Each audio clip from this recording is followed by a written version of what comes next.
그냥 평범하게 회사를 다니고 있고 한번 결혼했다가 이혼을 하고 중학생 아들과 둘이 살고 있네요. 아들이 착하고 철이 일찍 들어서 아빠 밥도 챙기고 둘이 오순도순 잘 살고 있습니다.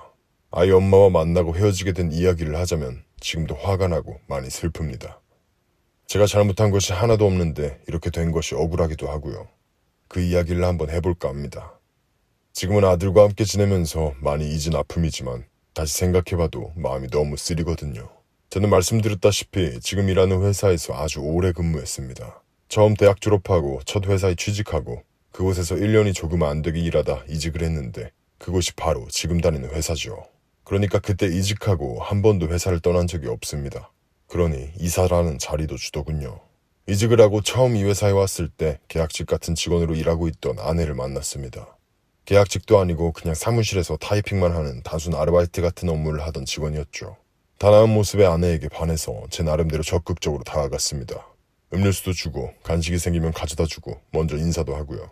그러다가 용기를 내어서 한번 만나보지 않겠냐고 물었는데 아내는 그때 망설이면서 생각할 시간을 달라고 했습니다. 그때는 아내가 마음에 여유가 없어서 연애를 할 엄두가 안 나서 그런가 보다 했습니다. 그렇게 열흘 정도 아내로부터 답을 듣지 못하다가 이제 포기해야겠다 싶을 때 아내가 사귀자고 하더라고요. 그때는 정말 기뻤습니다. 세상을 다 가진 것만 같았죠. 아내는 연애를 시작하고 몇 달 후 사무직을 그만두고 백화점 판매원으로 취직을 했습니다. 저는 연애하면서 아내에게 정말 잘해줬어요. 이건 정말 자신있게 말할 수 있네요. 아내에게 늘 행복한 데이트를 해주고자 노력했고 생일이나 기념일도 잊지 않고 늘 선물을 챙기고 아프다고 하면 밤에도 약과 죽을 사들고 달려갔습니다. 사실 제가 먼저 고백했고 아내가 한참을 망설이다 사귀자고 해서 제 마음 한구석에 아내가 저를 정말로 좋아해서 만나는 게 맞는지 확신이 없었던 것 같습니다. 그래서 처음엔 과할 정도로 아내에게 잘해주고 공주님 모시듯 하는 그런 연애를 했죠. 그러나 시간이 지날수록 아내도 저를 점점 더 사랑해주고 표현도 많이 해주었어요. 그렇게 서로 퍼주는 연애를 하면서 행복하게 연애했습니다. 그렇게 연애하고 2년 정도 흘렀을 때 아내에게 청혼을 했고 저희는 결혼을 하게 되었어요. 저희 부모님도 아내를 예쁘게 봐주셨고 아내도 저희 부모님께 살갑고 예쁜 며느리였죠. 다행스럽게도 장인어른 장모님도 저를 마음에 들어 하셨고요. 결혼하고 나서 저는 다니던 회사에서 일하고 승진도 했어요. 승진하고 나서 얼마 안 있어 아내가 임신을 했죠. 승진과 아내의 임신이 거의 비슷하게 맞물려서 저도 그렇고 양가 모두 축제 분위기였습니다. 제 아이를 낳아줄 아내가 저는 엄청 예뻤고 고마웠죠. 10달 동안 최선을 다해 태교를 돕고 아내가 편하게 임신기간을 보낼 수 있도록 피곤해도 정말 열심히 아내를 보살폈습니다.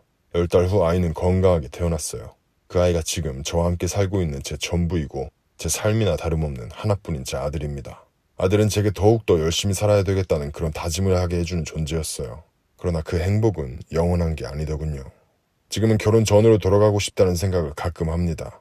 아이가 초등학교에 입학할 무렵 저희 회사에서 제게 큰 프로젝트를 하나 총괄 지휘하라고 맡겨서 제가 그 프로젝트를 담당하게 되었어요.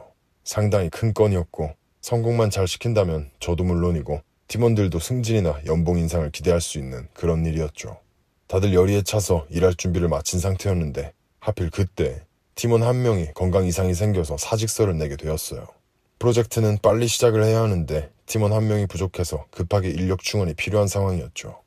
다른 부서나 위에서는 자기네들도 충원을 해줄 인력이 없다는 입장이었고 결국 제발 하는 마음으로 급하게 직원 모집 공고를 내게 되었습니다.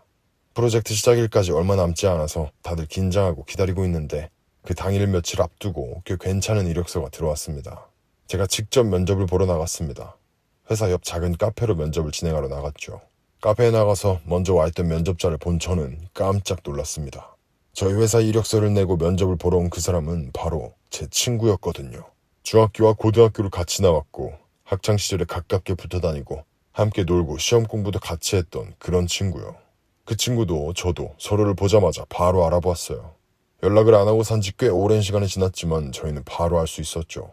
고등학교를 졸업하고 저는 서울에 있는 대학에 진학했지만 성적이 어중간했던 그 친구는 근처 지방대학에 입학했었어요.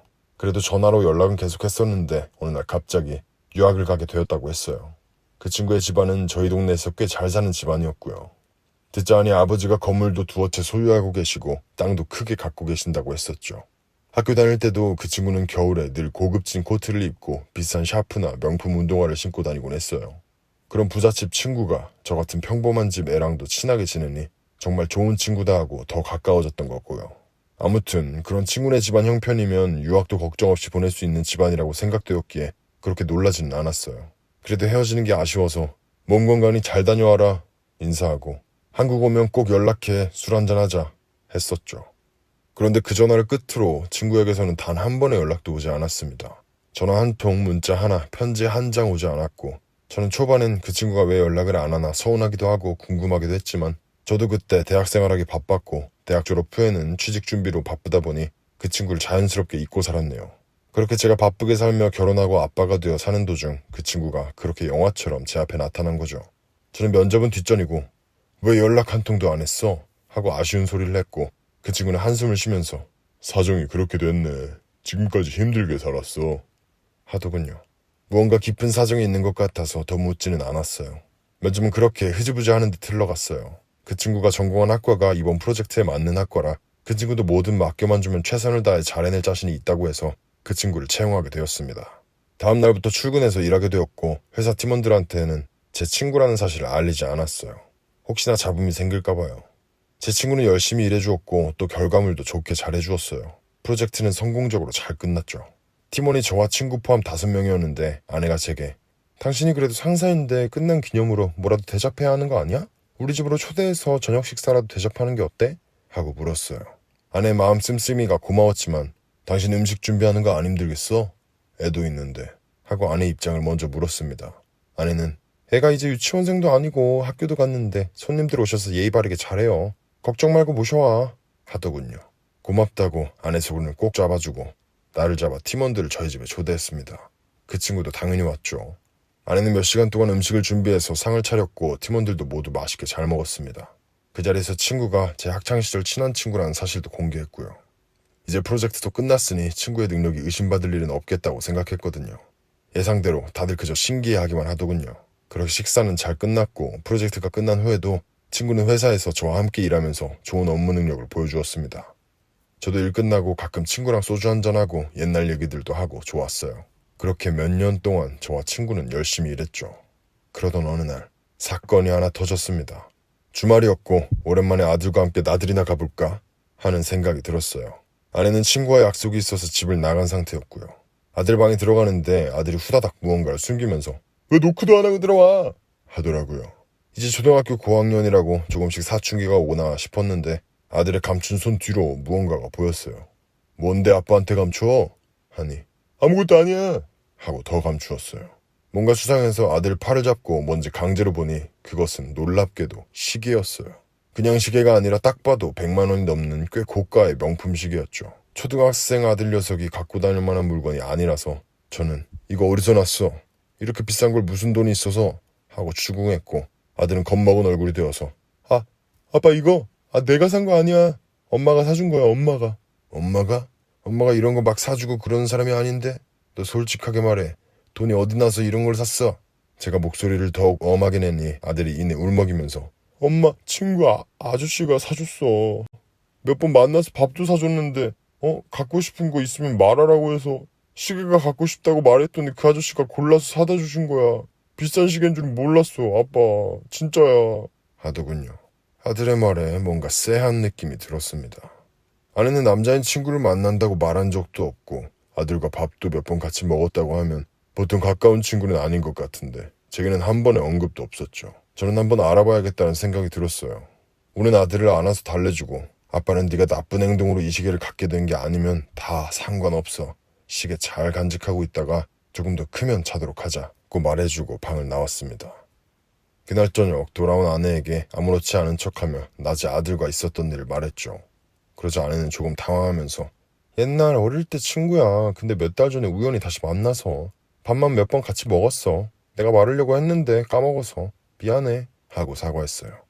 사실 그때 그 순간에는 그냥 그런가 보다 하고 넘어갈 수 있었어요. 아내를 의심하는 게 크게 번져서 걷잡을 수 없게 만들고 싶지 않았거든요. 그런데 이상하게 제 마음이 불편하더군요. 아내의 당황한 얼굴이 머릿속에서 떠나지 않았고 무언가를 숨기고 있다는 게 점점 확신이 섰죠. 그리고 몇 주가 지나서 아내가 이번 주 토요일에 친구 결혼식이 있어서 지방에 좀 다녀와야 할 것 같다고 하더군요. 저는 느낌이 이상해서 뭔가 증거를 잡아야 되겠다고 생각했습니다. 겉으로는 태연하게 알겠다고 했지만 마음속 한켠에서는 이미 미행 계획을 세우고 있었죠. 아내가 떠나기 전날에 미리 어머니께 연락해 아들을 하루만 봐달라고 했어요. 그리고 토요일 오전에 지방으로 떠나는 아내의 뒤를 몰래 밟기 시작했습니다. 기차를 타고 간다던 아내는 기차역 쪽으로 가는 버스를 타지 않았어요. 아내 몰래 모자와 마스크를 쓰고 따라가서 도착한 곳은 다름 아닌 모텔이었고 제 가슴이 마구 뛰기 시작했습니다. 모텔 안으로 따라가서 몸을 숨기어가며 급하게 아내 뒤를 조심스럽게 밟는데 아내가 방문을 여는 순간 안에서 남자 목소리가 들렸습니다. 제가 생각했던 최악의 상황이 곧 현실이 될 거란 생각에 저는 점점 절망에 빠지고 아내가 방에 들어가자 저는 그 방 앞으로 가서 방문 앞에 귀를 대고 소리를 들었습니다. 방음이 잘 되지 않는 낡은 건물이라 그런지 소리가 꽤 잘 들리더군요. 정확한 내용은 들리지 않았지만 분명 남자와 이야기를 나누고 있었고 드문드문 깔깔대는 소리도 들려왔습니다. 저는 방문을 세차게 두드렸어요. 아무 반응이 없더군요. 저는 기물 파손이고 뭐고 생각할 것도 없이 옆에 있던 비상용 소화기를 가져다 손잡이를 마구 내려쳤습니다. 손잡이는 몇 번 타격을 받자마자 툭 떨어졌고 저는 곧바로 문을 열고 안으로 들어갔어요. 문을 부셔지자 누구야? 하는 남자 외침이 들렸습니다. 저는 그 외침을 듣자마자 몸이 굳어버렸어요. 제가 너무도 잘 아는 목소리, 제가 매일 듣는 목소리였거든요. 여보. 제 얼굴을 확인한 아내가 떨리는 목소리로 저를 불렀지만 아내를 신경 쓸 여유가 없었습니다. 제 앞에 있는 남자는 저와 같은 회사에서 일하며 매일 얼굴을 보는 어린 시절을 함께한 바로 그 친구의 얼굴을 보느라 아내를 볼 여유가 없었거든요.